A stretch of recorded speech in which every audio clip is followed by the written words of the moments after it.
هو الرحمن أكرمنا وبالتفكير أمتعنا، بعقل فيه ميزنا، وتلكم نعمة مسداه.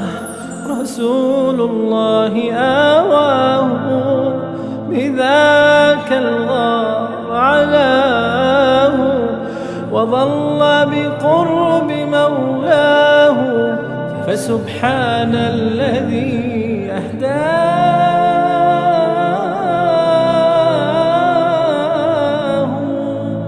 فكان دلالة التفكير بقلب ملؤه التكبير، وبالتسبيح والتهليل رقى حقا إلى مولاه. فكم في الكون ما يحويه، وفي الملكوت ما يطوي، فذاك الله منشئه بديع جل ما